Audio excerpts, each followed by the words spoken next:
It looks like the end of the oligarch era. The fabulously wealthy multi-billionaire Putin cronies are under attack, and they're losing control of their money.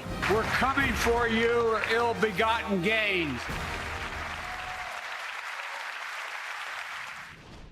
Western countries aren't prepared to fight Vladimir Putin, at least not directly, to defend Ukraine, but they are prepared to hit his mega-rich friends and allies, a large group of men known as the oligarchs.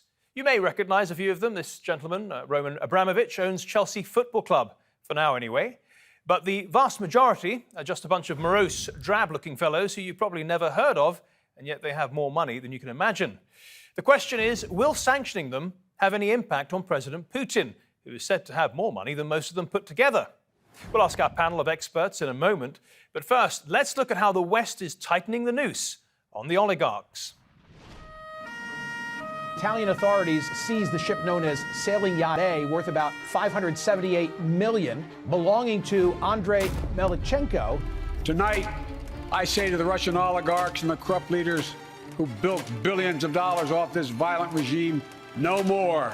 We're joining with European allies to find and seize their yachts, their luxury apartments, their private jets.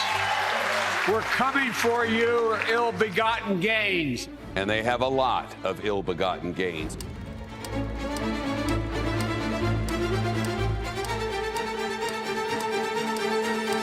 The Russians don't keep their money in their own country. They keep it in the West. German authorities have seized a nearly $600 million luxury yacht owned by Russian billionaire Alisher Usmanov. Italian authorities seizing over $150 million worth of yachts and villas over the weekend. French officials seized the $120 million Amore Vero, claiming it's owned by Igor Sashin. This followed the impoundings of Lady M, that's owned by Alexei Mordashov, and Lena, belonging to Gennady Timchenko. If we're able to coordinate that globally with the European Union, with the United States, with other countries, that's certainly going to have much more of an impact. We're targeting oligarchs' private jets. We'll be targeting their properties. We'll be targeting other possessions that they have. There will be nowhere to hide. The Chelsea owner, Roman Abramovich, has become the latest Russian oligarch to have his assets frozen by the UK government. His assets frozen for being what the government calls a Kremlin-connected oligarch. He's one of 7 Russians sanctioned for those links. I think people in this country can see that people connected to the Putin regime need to be sanctioned, and that's what we're doing. So if suddenly now governments start seizing hotels, football teams, yachts, homes, it will send the oligarchs running, it will send them scared, it will hurt Putin personally. You know, the idea is hit the oligarchs where it hurts, and by doing that, you're hitting Putin where it hurts. Right. Maybe they will rethink their support of Putin.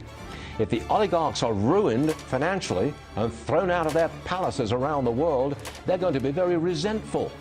Grounds for a coup?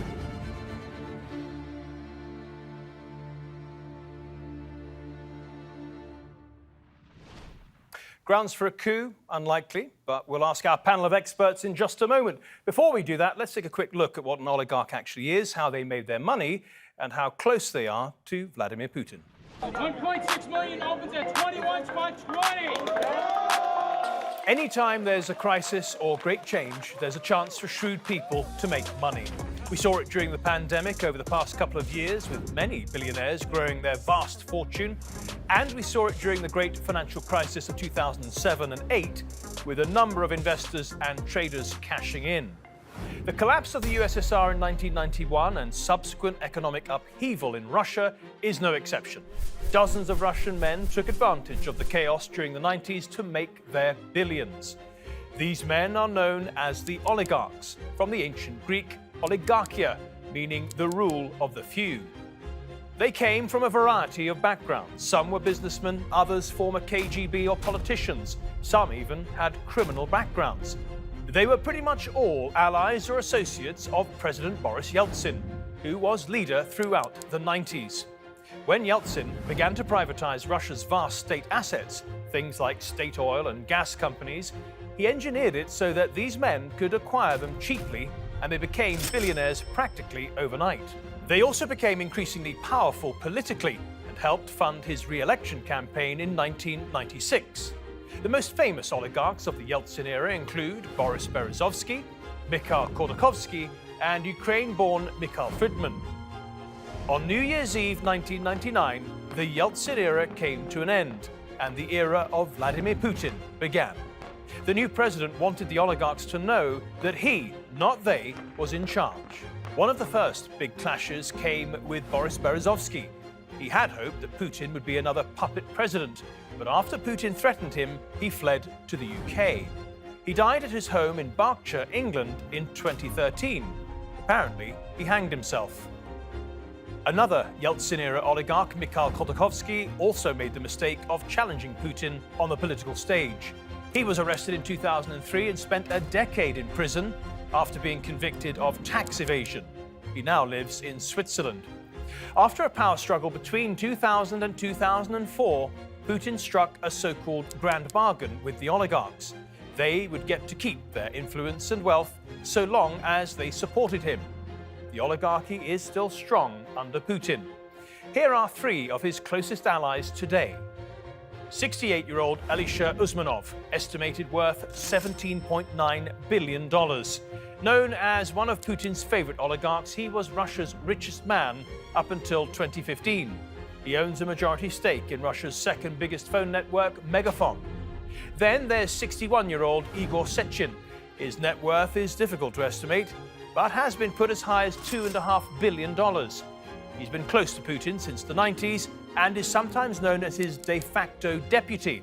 He's also the boss of the energy giant Rosneft, Russia's third biggest company. And finally, 55-year-old Roman Abramovich, estimated worth $13.7 billion.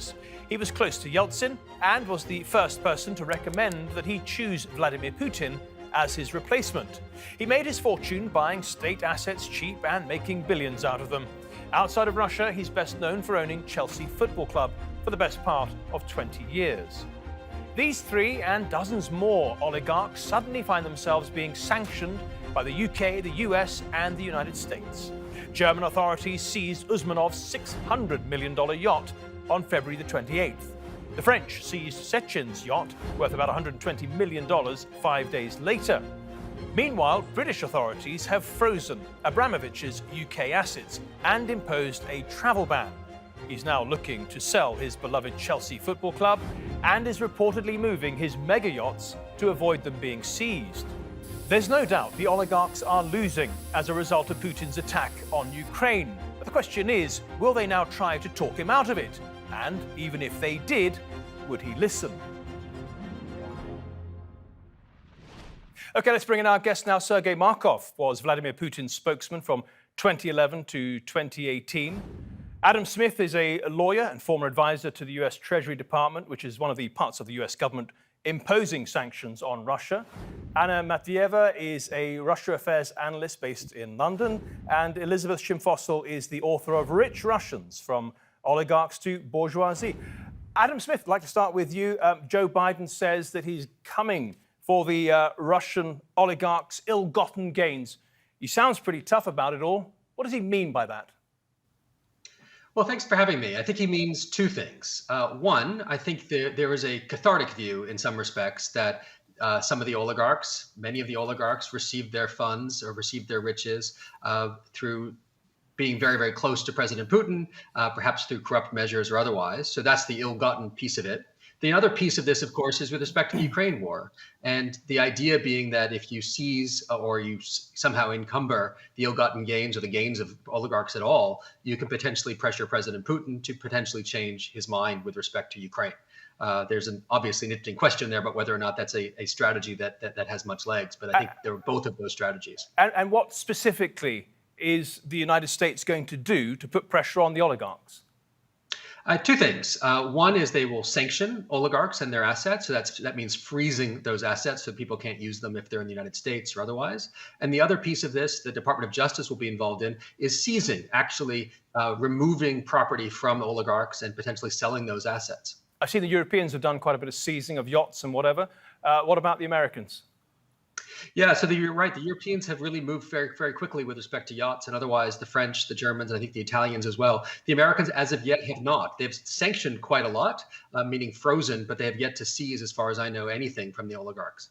Sergei Markov, will the oligarchs turn on Putin, and does it matter even if they do? First of all, we Russians doesn't like oligarchs. If oligarch has problem, we have, bilateral attitude. On one hand, we understand that the problem of the oligarchs can influence, can come to the problem of the people who worked on the enterprises here in Russia. On another hand, we regard oligarchs as enemies of Russia, frankly speaking. So we have not clear attitude towards it. Anna Matveeva, same question to you, really. Do you think the oligarchs will turn on Putin, and if they do, would it matter? I think there is a big mistake here. The oligarchs which are now being sanctioned really have very little influence on Putin.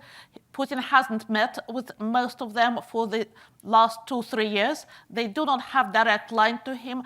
They cannot see him. They cannot call him. And Putin personally doesn't like some of these people. So he's probably now chucking and thinking, OK, the West has done something which I did not dare to do. And it serves them bloody right not to be in Russia, not investing in Russia, but having their yachts sailing in Mediterranean. So yes, I think that West in Putin perhaps playing in Putin's games. And also on the oligarchs, I would think that in London, if we are a law-governed state, we have to contest this case in court and present evidence that the sanctions oligarchs actually have some connection with the war in Ukraine. Or if their only crime is to be rich and Russian, that is really not something which we should be prosecuting them for. Elisabeth, do you think the West is wasting its time with these sanctions? Well, it's not doing much in terms of sanctions. I can see in this room there are all kind of different ideas and perceptions of what an oligarch is. I've understood up until the war, it was very clearly a tycoon who made his money predominantly in the 1990s during the big privatizations that were going on, who was around by and large before Putin, before we even knew his name. And then, of course, in the last 22 years has worked very closely with the Kremlin, has always had to also cultivate harmonic relations with the Kremlin, with Putin. And exactly those people are the people we've got all around here in London. And those people are largely missing yet on the various sanction lists. Only yesterday, the UK finally added more onto it. Why do you think that is? Why are so many of them missing? Well, in London, it's pretty obvious because the establishment and the City of London, they just really like them. They've made a lot of money, built up a very good business, the whole industry of estate agents, PR managers. So basically hypocrisy is what you're saying? Not necessarily hypocrisy, but rather say nobody wants to cut in their own flesh here. Yeah, well, it sounds like hypocrisy to me. Look, you've interviewed 80 millionaires, billionaires, and their families, Russian millionaires and billionaires and so on. Can you tell us if these sanctions are actually hurting them? Oh, yes, totally. That's exactly the point. And I think it was made before a bit. If you sanction someone like the Rottenbergs, as Johnson tried at the very start to get away with, well, first, the Rottenbergs have not much to do in the UK, and they are rather Russia inwards looking anyway, as the wealthiest Rottenberg Arcade was his judo mates and got rich, and got rich through his old friendship with Putin. That's a completely different category to, let's say, who is now under the sanctions here, Piotr Aven, who's been in the West, who's been cosmopolitan. He was even during Soviet times already in Vienna, who's built up a huge art collection. I remember I was still in Austria in 2005 and in European channels already, documentaries about his art collection was running up and down. And he been lending his art objects to the best museums here in London. So he tried all he could to be accepted by the UK establishment here.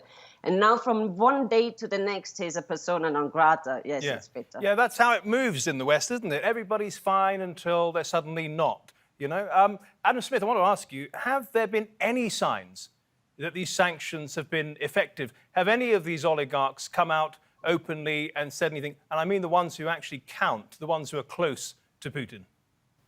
Yeah, I mean, I think that the success rate of sanctioning oligarchs with respect to both harming them and peeling them away from President Putin is mixed. I mean, the U.S. has sanctioned oligarchs since 2014, the Crimea incursion, and then again in 2018. And with respect to the Rotenbergs or otherwise, there's not much evidence of that happening. That being said, there were a couple of oligarchs in the past few weeks that have stood up and said, not necessarily we don't support President Putin, but have certainly called for peace with respect to Ukraine, which is not exactly where we want to be. Sanctions. I've got a couple of those as an example. Let's have a listen to Mikhail Fridman. He was born in Ukraine. He called for peace and an end to the bloodshed in a letter to his employees at Letter 1. But he also said that imposing sanctions against us here just creates enormous pressure for us personally, but we do not have any impact on political decisions at all. Then we got Alexei Mordashov, Russia's second richest man and Friedman's business partner, who's also sanctioned. He called the fighting a tragedy of two fraternal peoples that should be stopped, but added, I have absolutely nothing to do with the current geopolitical tensions. I do not understand why sanctions have been imposed against us. Do you think, Anna, that innocent Russian billionaires are being caught up in this, or are they protesting too much? I think that those people who are in Russia, like, for example, Oleg Deripaska, they are taking a great personal risk coming out against the war. Deripaska said it loud and clear, and long before he was sanctioned and on the first day of the war. So, and it also touches upon Friedman. So they do risk politically staying in Russia and saying this publicly. Their ability to influence Russian public, Russian society is absolutely minimal. They are not really liked. There is no legitimate political opposition which they can support in some kind of liberal way.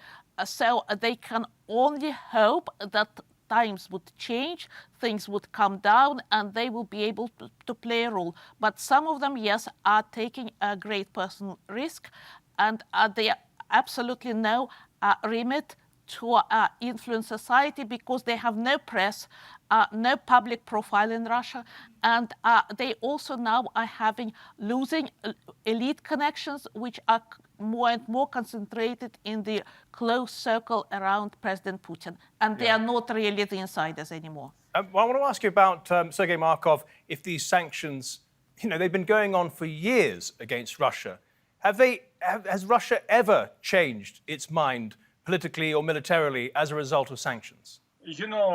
I want to look at the history, and I cannot find any time when Russia changed its position and mind and policy because of pressure from outside.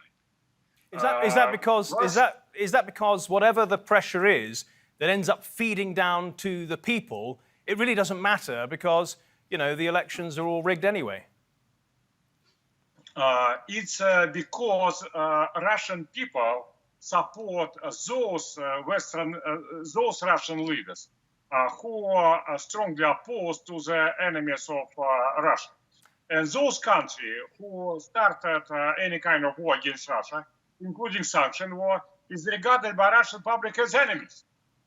If I had a lot of talks with international media, and I was very much discussed with positions that which I heard from Western media that Putin making Kremlin propaganda, anti-Western propaganda, and creating anti-Western mood for population.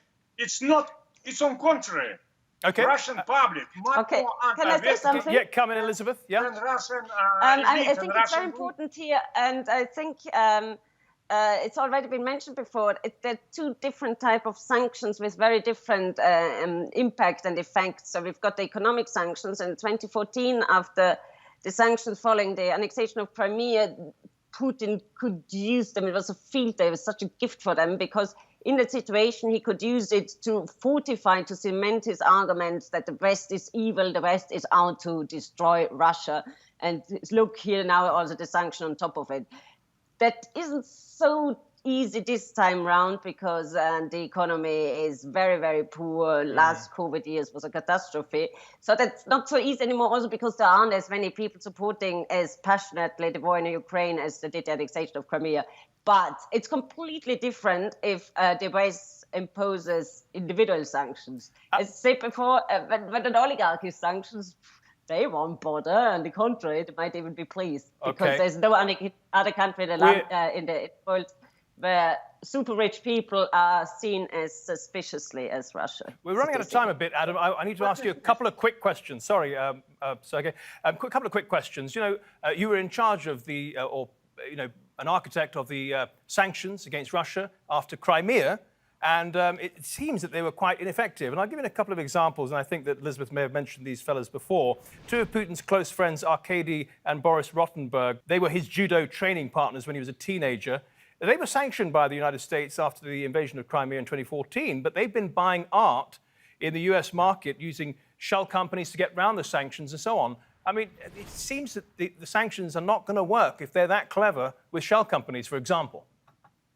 Yeah, no, absolutely. And I think that's a fair argument that post-2014, the West was a little too piecemeal with respect to their engagement of actual sanctions and, of course, limited with respect to their enforcement on the back end of sanctions. I do think we're in a different place now. And I think the announcement of the Department of Justice klepto capture task force, the UK changing its mind with respect to some of the oligarch issues, as we've seen just in the past few days, I do think we're in a different place, but you're right. If enforcement is going to be lax to allow shell companies to basically allow people to get around the limitations, we're not going to see much success in this context. But I'm hopeful that we won't see that. I've mentioned the word hypocrisy a couple of times during this program, and it is kind of galling. I mean, you're seeing Joe Biden now, who's been in power for, 40, 50 years as a senator, and then a vice president, then a president, and he's talking about ill-gotten gains. The fact is, those ill-gotten gains have been flowing into US society for decades.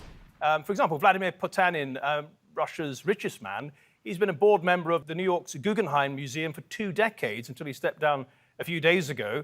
And he was one of the oligarchs who met with Putin as the attacks began. I mean, they knew the money was dodgy from the beginning. They knew he was close to Putin, who, frankly, had, he bombed Chechnya, he bombed Syria, he took Crimea. Why now suddenly the fashion has changed and there's this big outcry? I think it partly is a fashion issue, to be honest, but I think it's also what's going on in Ukraine is not a quote unquote bloodless issue that I think people saw in Crimea, but rather a real attack, the first real land war in Europe of any sort of size since World War II. And I think people have just been shocked by it. And so I think in some respects, it's enough is enough sort of perspective. But I think you're right, because the fashion has changed. Even if it doesn't stop the attack on Ukraine, will it have benefits for the country, for the West generally? Do you think this was high time that this sort of cleanup happened? I think so. I think that the United States has long been sort of thinking about ultimate beneficial owners and sort of shell companies. We saw that with the Panama Papers or otherwise, just how sort of this sort of corruption sort of sloshes around the world. So I do think that anti-corruption is sort of a very important piece of this. Anna, come in.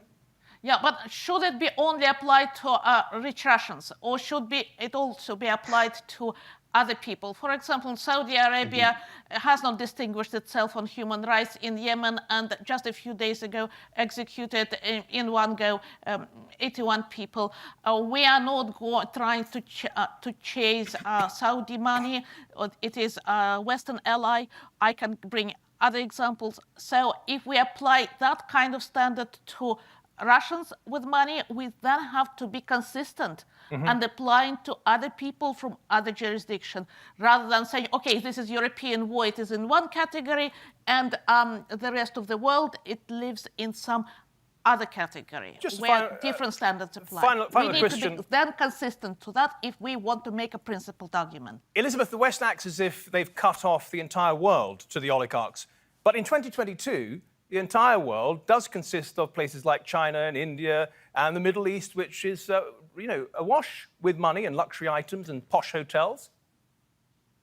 Well, I think it's a mistake to think about the harm done on sanctioned oligarchs that's only about consumerism and in luxury places. On the contrary, what is most painful, being cut off from the world, not being able to jump into your private jet the next day and fly wherever you want to. For these oligarchs, it's also a question of not being completely dependent on the Kremlin, not being completely at the mercy of Putin. We've seen in the last 20 years that Putin can make random, unpredictable decisions of who to put in jail. And in order to have this kind of security and freedom, it's so essential for them to secure their second home in London, especially in London, where the litigation, which is a litigation center, and where the courts are not corrupt. So that is a much more bitter thing than shopping in Dubai. Fair enough. Elisabeth Schimpfössl, Anna Matveeva, Sergei Markov, and Adam Smith, thank you all very much for your contributions to the Nexus today. Much appreciated. And thank you at home and on your phones for watching. Remember, if you want to see this episode or any of our previous episodes, do go to our channel on YouTube. Just type in Nexus TRT World. Till next week, then, goodbye.